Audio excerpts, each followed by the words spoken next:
Ok, hermanos, continuamos ahora y vamos a empezar donde en la última clase quedamos hablando del impacto mundial de Jesucristo, ¿no? De que aquí una persona que antes del tiempo de radio, de televisión, del internet, no tenía sistema de comunicación uh, mundial, pero sin embargo ha tenido un impacto mundial, ¿no? Y estuvimos hablando de eso.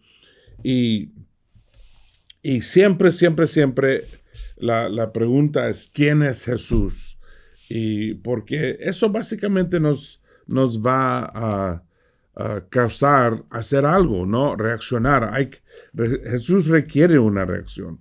O creemos que no es la verdad, no es la verdad y no lo escuchamos más y lo ignoramos, o lo escuchamos, nos damos cuenta de quién es y luego tenemos que escucharlo, tenemos que obedecerlo, tenemos que responder a él. En el primer siglo esto fue como una gran batalla de quién es Jesús. Y te quiero compartir algo interesante. Aquí hay un dibujo y el dibujo es básicamente de un muchacho, se supone cristiano, que lo escribió en una pared en el primer siglo. Era como lo que dicen graffiti, ¿no? Era algo escrito en una calle, en una pared, y lo pusieron así. Y es interesante porque básicamente es como una prueba demostrando qué es lo que creían los primeros cristianos, ¿no? En Juan 10, capítulo 30, dice que el Padre y yo somos uno solo. Los judíos volvieron a tomar piedras para tirárselas, pero Jesús les dijo: por el poder de mi Padre he hecho muchas cosas buenas delante de ustedes. ¿Por cuál de ellas me van a apedrear? Los judíos le contestaron: no te vamos a apedrear por ninguna cosa buena que hayas hecho, sino porque tus palabras son una ofensa contra Dios. Tú no eres más que un hombre, pero te estás haciendo Dios a ti mismo. Básicamente, ellos entendieron que las enseñanzas de Jesús era que Él sí era Dios, ¿no? Porque dijo que el Padre y yo somos uno solo. Y en otras partes dijo otras cosas parecidas, definitivamente diciendo que Él era Señor. Pero, y sabemos que así era la creencia de la primera iglesia, ¿no? Porque este símbolo, otra vez, el símbolo del pez, no es solamente un pez como pescadores de hombres, es un pez porque la palabra para pez en el griego es ichthus. Y ichthus básicamente describe Jesucristo Theos Huios Sopater, que significa que Cristo es el Hijo, Jesús es el Cristo, el Hijo, Dios y el Salvador. Ahí está toda la cristología, es decir, la creencia de Cristo o la ciencia de Cristo, el estudio de Cristo, en una palabra. Ahí te describe exactamente quién era Jesús. Antes, en el foto antes, yo te di el dibujo también de quién es Jesús, ¿no? Que Jesús, según las palabras, es no solamente un profeta, pero Él y el Padre son una sola persona. Es decir, son una persona ellos los dos. Y aquí es prueba de que eso era la creencia de la primera iglesia. También hay un dicho histórico que dicen que cuando un cristiano llegaba a un pueblo, ponía la marca así, la mitad del pez, ¿no? Nada más una línea así, casi como el Nike, ¿no? La línea así, y esperaba, y si había un cristiano, él vino y puso la otra marca para cumplir el pez, ¿no? Y así sabían, así podrían encontrarse unos a otros. No sé si es la verdad, pero lo que sí sé es que el pez era un símbolo importante. También la rueda, porque como en la foto que te mostré, En la rueda demuestra básicamente que ellos también creían que, si lo ves ahí, esa rueda tiene todas las letras griegas para ixtus, iota, chi, theta, huios y sopater, ¿no? Jesucristo, theos, huios, sopater. Ahí están todos en la rueda, ¿no? Pero, ok, adelante.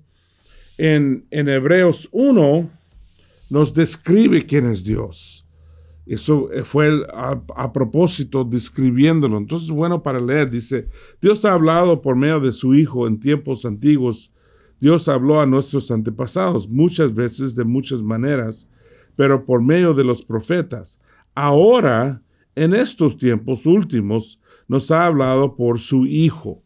Ok, básicamente, bueno, si has estado escuchando las clases de Hebreos, tú has escuchado esto ya, pero básicamente él dice, antes Dios hablaba por los profetas, pero hoy día por su Hijo es su voz, ¿no? Y dice, ahora en estos tiempos nos ha hablado por su Hijo, mediante el cual creó los mundos, el cual ha hecho heredero de todas las cosas. Así que todo lo que fue creado por Jesús, básicamente. Que es decir, que Jesús no es solamente un profeta que viene a visitar y predicar. No, es la voz de Dios, pero también la persona que ha creado el universo. Recuerda que Jesús en Juan fue llamado Logos. Es la palabra de Dios. Aquí dice que es voz de Dios, básicamente, como los profetas, pero ahora es Jesús. Y recuerda que cada palabra de Dios tiene su poder, ¿no? Toda la creación fue hecha por palabras. Dice la Biblia que Dios dijo que haya luz y ¡pum! Había luz, ¿no? Que haya tierra y ¡pum! Había tierra. Que cada palabra de Dios tiene su poder, un poder increíble. Entonces Jesús, siendo la palabra de Dios, es poderoso, todopoderoso. Dice, Él es el resplandor glorioso de Dios, la imagen misma de lo que Dios es. Es decir, que todo lo que Dios es, ahí tienes Jesús. Es Jesús. Todo, no lo puede decir más claro. No lo puede decir más claro. Misma de lo que Dios es. Y Él que sostiene todas las cosas con sus palabras poderosas. Su palabra, tal como su Padre, tiene todo poder. Si Él dice que haya luz, va a haber luz. Si Él dice que haya tierra, va a haber tierra. Cada palabra que dice tiene poder. Eso es importante porque así Jesús sanaba a la gente con solamente palabras. A veces los tocaba, a veces hacía algo, pero aún por decirlo, iba a pasar, ¿no? Después de limpiarnos de nuestros pecados, se ha sentado en el cielo a la derecha del trono de Dios. Él vino y nos ayudó con el problema más grande que tenemos. Y el problema más grande que tenemos es el pecado. Y por el pecado estamos condenados, ¿no? Y Dios quiere que estemos con Él. Dios quiere que estemos en el cielo, pero por el pecado no podemos. Entonces mandó a Jesús a pagar el precio, ¿no? El precio de nuestro crimen, que es el pecado que hemos cometido, el precio del pecado, y lo pagó Él, y ahora está sentado en el cielo a la derecha del trono de Dios, que es siempre la silla de honor. Si fueras a Roma, a la corte imperial, ahí estaría una persona súper importante al lado del emperador, ¿no? O un rey. Siempre la silla a la derecha es la silla de honor. Y así es Cristo y Dios, Padre. Dice, y ha llegado a ser superior a los ángeles. Fíjate que los ángeles son seres personas que pueden vivir en la presencia de Dios. Y eso es increíble porque ningún hombre ni podemos ver la cara de Dios sin morirnos, ¿no? El que mira la cara de Dios se muere. básicamente. Es decir, que en la historia tenían una historia medio chistosa, pero te explica, ¿no? Que cuando el sumo sacerdote entra, el santo de santos, el cuarto más santísimo, para hacer la ofrenda, una vez por año, cuando entra, siempre lo ponían en una cadena como ancla, ¿no? Como para ponerlo, en caso de, si estuviera el Espíritu de Dios y él lo mira, se muere, no tienen que entrar para recogerlo, lo pueden jalar con la cadena y sacarlo, porque todos los judíos sabían que si este sumo sacerdote entra y el Espíritu de Dios esté ahí, se va a morir, ¿no? Y nosotros no vamos a entrar por él. Entonces, eso fue una cosa que hicieron, pero tan fuerte, tan poderoso era ver al Señor cara a cara y que nadie puede hacer eso sin morirse, ¿no? Entonces, aquí tenemos los ángeles quienes viven con Dios día y noche. Cara a cara están con él. Y Jesús es superior de ellos. Entonces, para los judíos, la persona más fuerte, más poderosa en toda la creación eran los ángeles. Pero Jesús es más que los ángeles. Pues ha recibido una herencia en un título mucho más importante que el de ellos, ¿no? Que eso es el puesto de Jesús. En Colosenses nos dice más, nos explica más de Jesús. Dice, Cristo es la imagen invisible de Dios, que es invisible. Fíjate que en realidad es imposible para nosotros, con nuestras limitaciones de tiempo, de espacio, de las dimensiones, que es imposible para nosotros entender un Dios sin tiempo, sin límites, todopoderoso.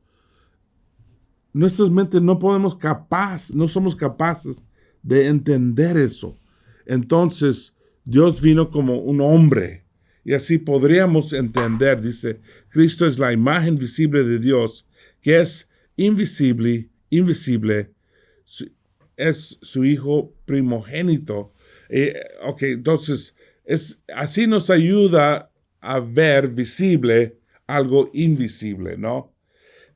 Yo te lo digo así, mira, te lo explico así. Si alguien fuera a nacido ciego, y tú lo tenías que explicar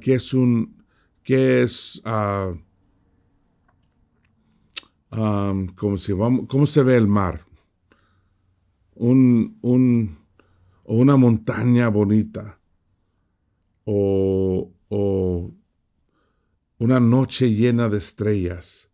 Sería difícil, porque tú sabes que nunca ha visto. ¿Qué le dices? ¿Qué le vas a decir? El cielo está lleno de luces, pero no sabe cómo se ve luz. Bueno, son cositas blancas, no sabe lo que es blanco, ¿no? Porque no tendrías el vocabulario, porque no tiene el concepto, ¿no? O alguien que no puede escuchar, no puede oír, y explicarle cómo es música clásica. Es es imposible, porque no tiene el concepto de esas cosas. Dios es todopoderoso, omnipotente, omnipresente, omnisciente. ¿Cómo lo vas a explicar a alguien, no? Entonces Jesús, siendo visible, siendo hombre, nos ayuda a entender el Dios invisible, todopoderoso. Y dice, en él Dios creó todo lo que hay en el cielo y en la tierra, tanto visible como invisible, así como los seres espirituales que tienen dominio, autoridad y poder. Todo fue creado por medio de él y para él. Entonces, todo lo que fue creado, todo lo que tú puedes ver, tocar, oler, saber, todo, saborear, todo es de Cristo. Él lo inventó, él lo construyó. Dice, pues, bueno, pero no construyó mi casa, eso lo compré. No, pero todas las partes, hasta atómicamente, él los hizo. para si tú puedes tener una casa. Y dice, además Cristo es la cabeza de la iglesia, que es su cuerpo. Ahí nos explica la relación entre Cristo y la iglesia. Cristo es la cabeza, entonces la iglesia debe ser todo lo que dice la cabeza. ¿No? Nosotros tenemos cuerpos, y mi mano, aunque tiene muchas habilidades, tiene que obedecer mi cabeza. No es independiente. Imagínate si tus manos y piernas fueran independientes, ¿no? Si podrían hacer lo que ellos quieren. Ni podrías caminar. Todo está súbito, todo es en obediencia a mi cabeza. Y así es con Cristo y la iglesia. Y dice, el que es el principio fue el primero en resucitar para tener así primer puesto en todo. Entonces, todos nosotros nos vamos a morir y nos vamos a ser resucitados. Cristo fue el primero. No, Dios nos va a llamar tal como Cristo llamó a Lázaro. Lázaro, salte de aquí, de ahí. Así también Dios nos va a llamar. Y todos vamos a ser resucitados. Pero primero fue Jesús. Él fue el primero. Pues en Cristo quiso residir todo el poder divino. Fíjate, Dios puso su ser adentro de Cristo, como una botella, ¿no? Mi botella es llena de agua. Si yo fuera a salir a un lago, a ver de qué está hecho el agua. Bueno, de H2O, ¿no? H2O. No sé cómo se dice en español, pero lo que está aquí adentro, también H2O. Lo mismo, exactamente lo mismo. Pero si yo tumbo esta botella en mi cabeza, me voy a mojar. Si tumbo un lago encima de mí, a lo mejor me voy a morir. Me va a matar. Aunque son exactamente iguales, H2O, pero por forma son distintos, son diferentes, ¿no? Y así es Jesucristo con su Padre Dios, con Dios el Padre. Dios en hombre, Dios como Padre, hechos de lo mismo, pero en forma diferente. Hay muchas maneras que han enseñado esto en la historia, ¿no? Recuerda, San Patricio tomó esa planta con 3 hojas y él lo usó, el clover, para enseñar la Trinidad. Eso lo llamamos la Trinidad, ¿no? Padre, Hijo, Espíritu Santo. Los franceses tienen el fleur de lis, que es una flor con 3 partes, ¿no? Algunos que he escuchado es que es como agua, ¿no? Es líquido o puedes enfriarlo y sólido como hielo, o si lo quemas se pone como vapor. Es lo mismo, H2O, pero uno es vapor, uno es líquido y uno es sólido. Pero sigue siendo lo mismo, la misma cosa. Así es una manera de explicar el Padre, Hijo y el Espíritu Santo.